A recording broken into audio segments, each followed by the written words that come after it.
Hey folks, it's Rob. Welcome back. We're continuing today on Night of the Living Dead by Alan Varney. And previously we visited the shrine and met Torm, who apparently is who we used to serve and still do, honestly.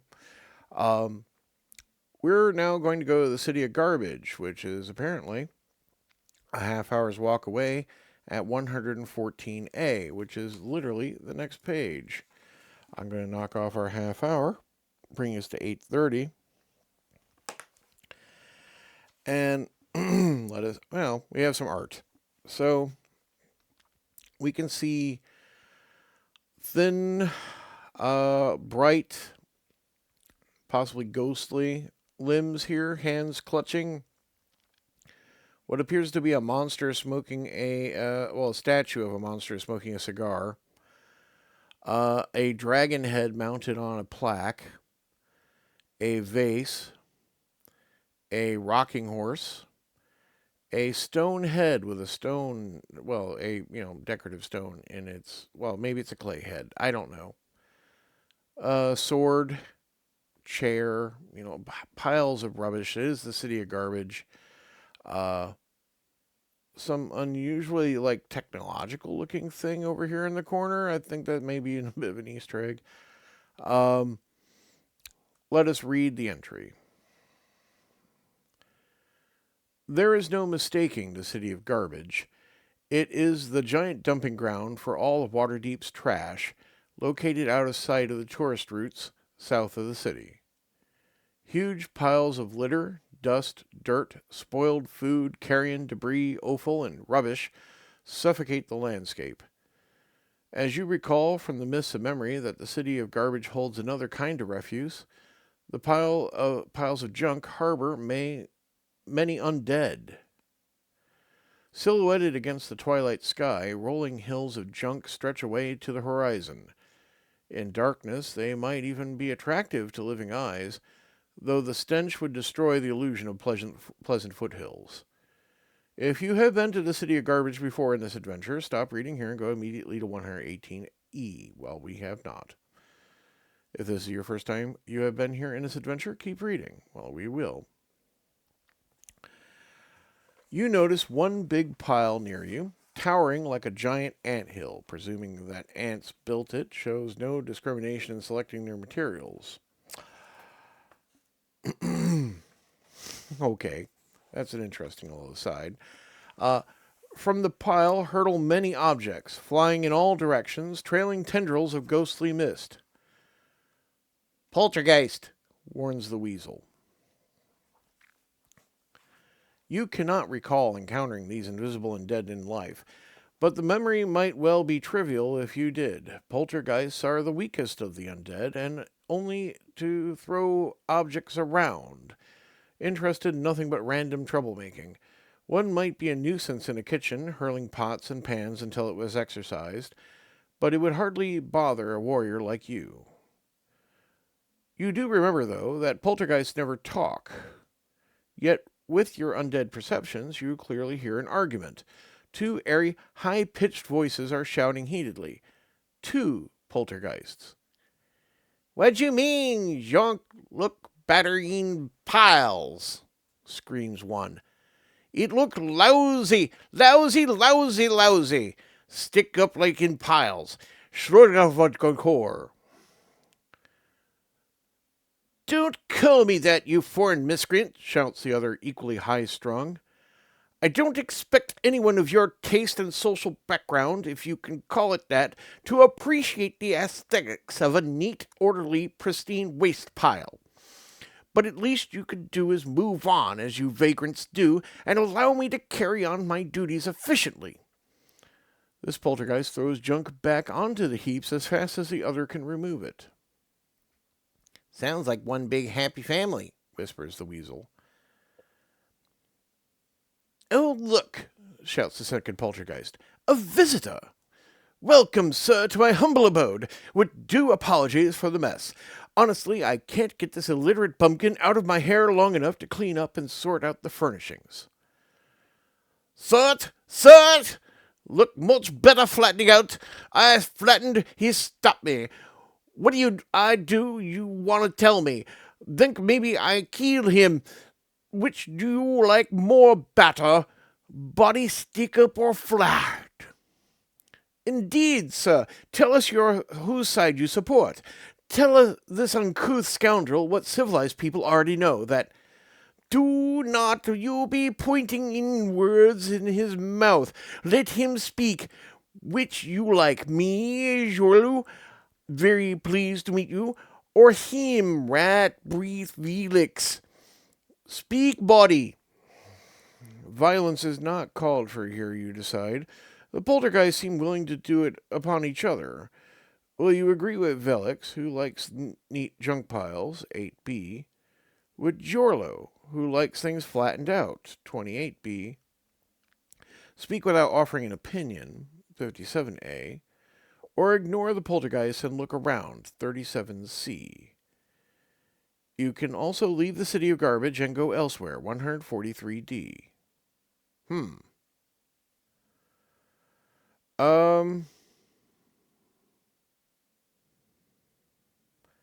well, oh, I gotta say, that's a lot of different voices I'm doing today. Sorry.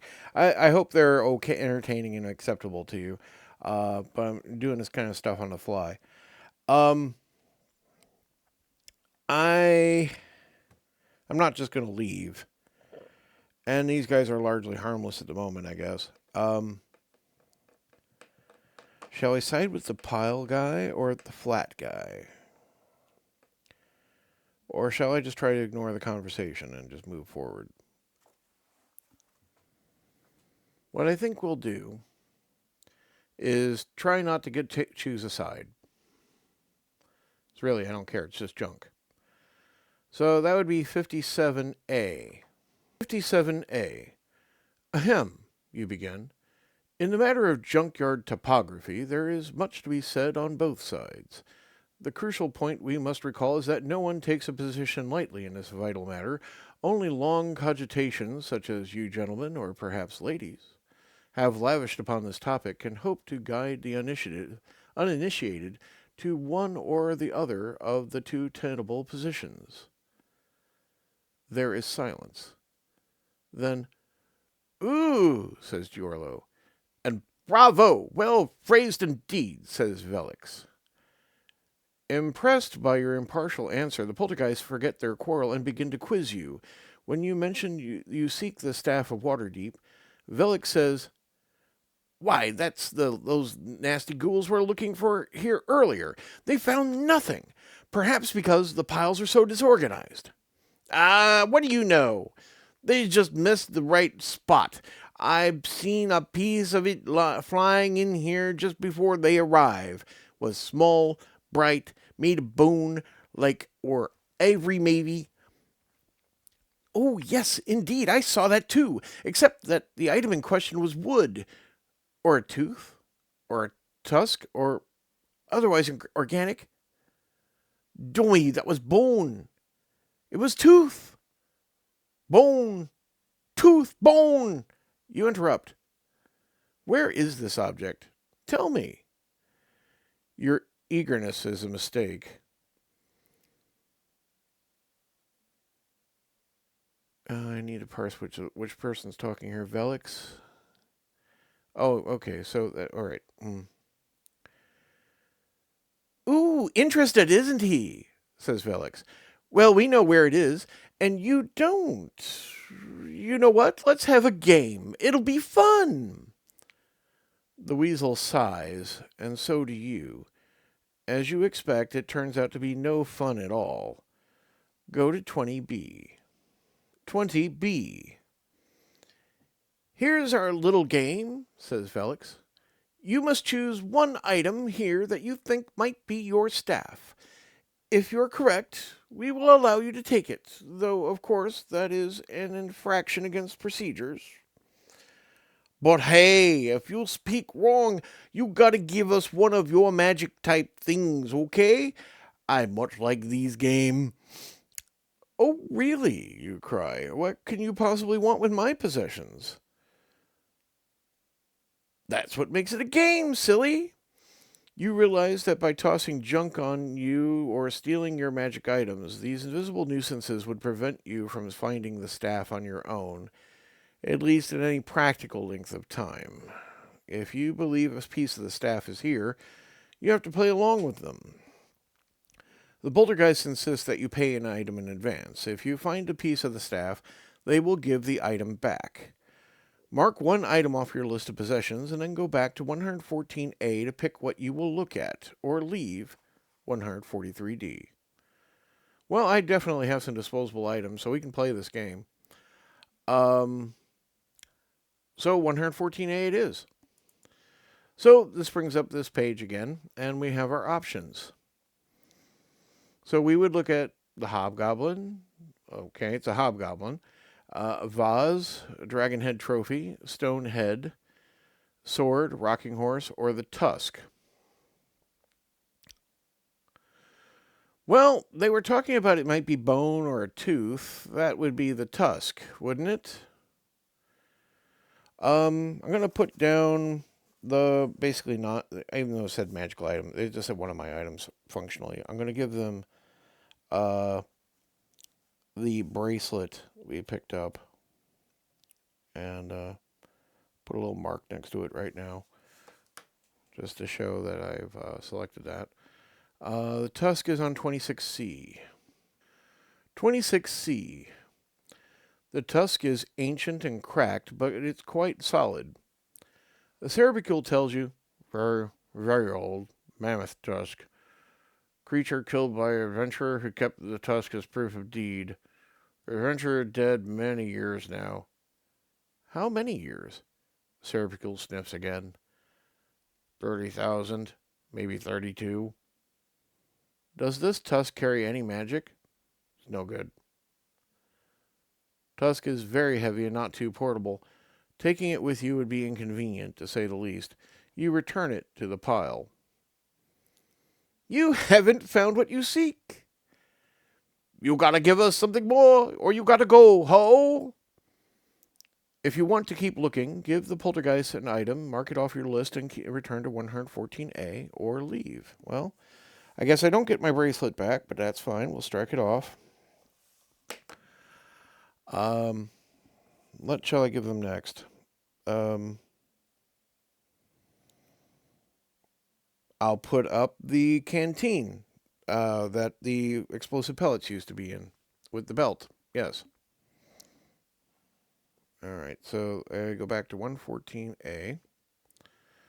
And we need to make our selection here on 114A.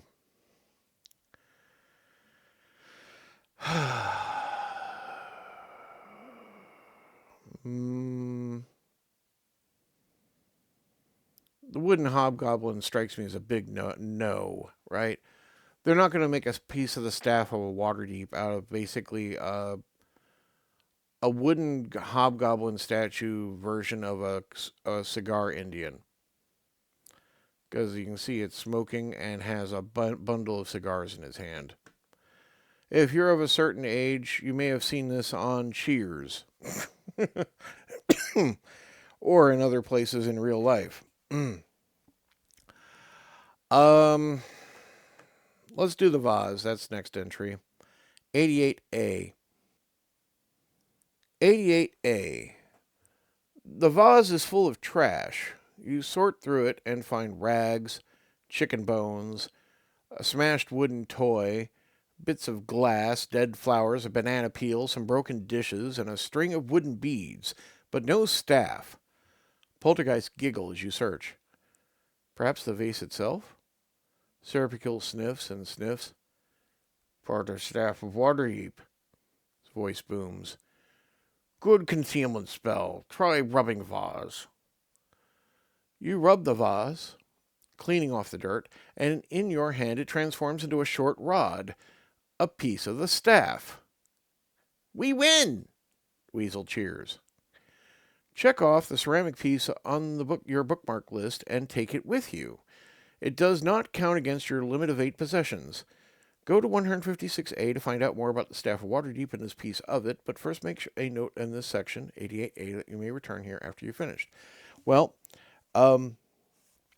Okay, that's a ceramic piece. Well worth the trade I've made so far. You know what?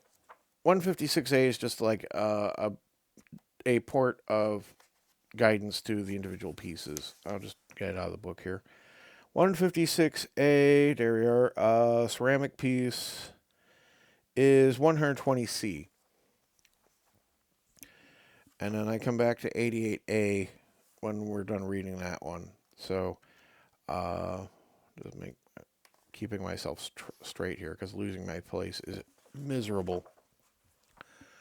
120C. This ceramic vase found its way to the junkyard when an undead creature carried it from the ducal castle in Daggerford, the outpost on the tradeway south of Waterdeep. The undead rose from its crypt beneath the castle, then made its way upward, killing or frightening away the residents. Under cover of night, it stole the vase and made its way north as far as the city of Garbage, where other undead fought with it for possession of the vase. All died, and the vase lay here until you discovered it. The Cerebicule tells you all this, and also why Kelvin ventured so far south for a piece of the staff of Waterdeep. Indeed, the vase originally came from Waterdeep. It was sculpted by one of the city's finest artisans and presented to the Duke of Daggerford as a gift.